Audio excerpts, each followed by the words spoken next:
আপনারা জানেন যে মাহফুজ আলম এমন একজন ব্যক্তি, তাকে হলো মাস্টারমাইন্ড হিসেবে আর কি আমাদের ডক্টর ইউনূস উনি আর কি বিশ্বের সামনে উন্মোচন করেছেন।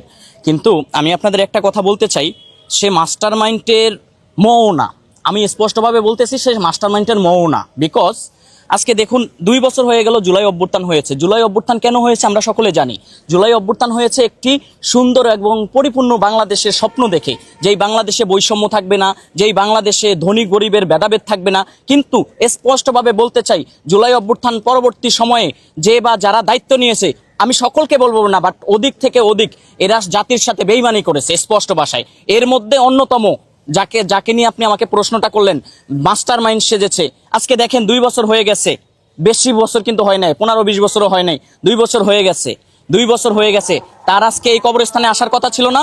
আমি জানি না সে আসছে কিনা, আসলেও সে কি সত্যিকার অর্থে যারা শহীদ হয়েছে তাদেরকে ধারণ করে কিনা।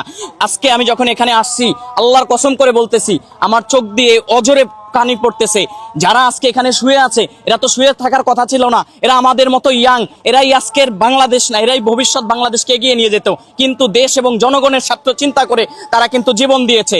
কিন্তু তার বিনিময়ে যাদেরকে দায়িত্ব দেওয়া হয়েছে, এরা বাটফারি করেছে, চিটারি করেছে, নিজেদের ভাগ্য পরিবর্তন করেছে আশানুরূপ। এছাড়া তারা দেশের স্বার্থে, জনগণের স্বার্থে তুলনামূলক কিছু করতে পারে নাই। হ্যাঁ, কিছু কিছু ব্যক্তি ভালো ছিল, যেই ভালো ব্যক্তিরা ছিল এরাও অস্বয়ংসম্পূর্ণ এবং ওই যে মাস্টারমাইন্ডের যারা আছে, এদের মতো বিকৃত মেধার যারা ছিল তাদের জন্য কাজ করতে পারে নাই। একটা সুন্দর সুযোগ ছিল না এই বাংলাদেশকে সাজানোর জন্য? 1টি বছর যথেষ্ট। আই রিপিট, এই বাংলাদেশকে সাজানোর জন্য 1টি বছর যথেষ্ট। যদি যে বা যারা দায়িত্বে থাকবে, এরা যদি বাংলাদেশের টেকনাফ থেকে তেতুলিয়া কাউকে পরোয়া না করে। কিন্তু আমরা দেখলাম একটা নির্দিষ্ট সময় পর আমরা যাদেরকে বিপ্লবী হিসেবে চিনতাম, যারা আমাদের বন্ধু ছিল, যারা আমাদের সহযোদ্ধা ছিল, স্পষ্টভাবে বলতে পারি, আমি ছাত্র অধিকার পরিষদ যেহেতু করি, আপনার যারা এই যে জুলাই অভ্যুত্থানে যারা সমন্বয়ক হয়েছে বা সামনের সারিতে ছিল, এরা অধিক থেকে অধিকাংশ প্রমাণ সহ আমি আপনাদেরকে দিয়ে দিতে চাই।